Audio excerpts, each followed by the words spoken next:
Let's dive into this. So why is it important to engage in hands-on learning? Yeah, so there are so many studies out there, too many to Mm-hmm. even cite, but there are a lot of studies out there that prove that tactile or hands-on learning helps increase your child's critical thinking and understanding. So Yeah. those are two really important things when a young moldable heart is coming into the world, that they think Mm, critically and that they understand. Um, right. so I think that's kind of the premise there, is Mm, that the children, the young, like the youth, this younger generation mm-hmm. is going to be set in some kind of way, right?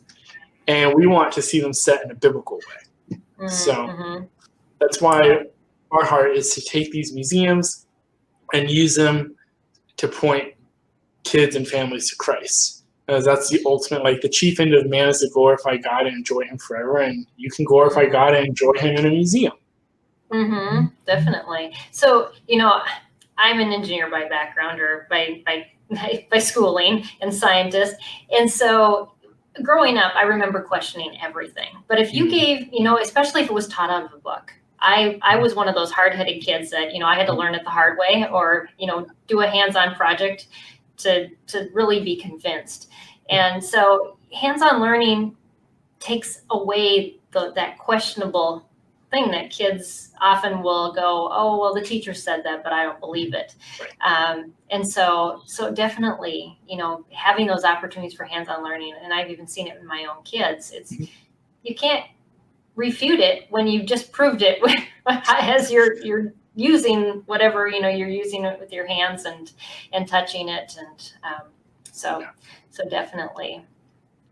So, so anything else to add on that with engaging with hands-on learning? Yeah, just that, museums are only one example. So, like zoological parks, theme Mm, parks, just stepping outside in your own backyard, national yeah. parks.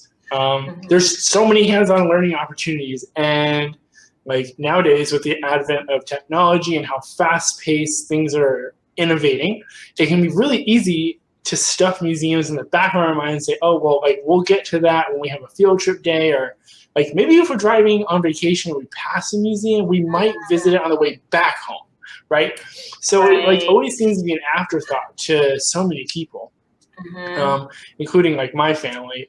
But like making ourselves, or yeah, forcing ourselves to put it in the forefront of our minds, not Mm-hmm. just for enjoyment's sake, but for the Yeah. eternal sake of our children, that Mm-hmm. again we can use those institutions Mm-hmm. to show them that the biblical text is true.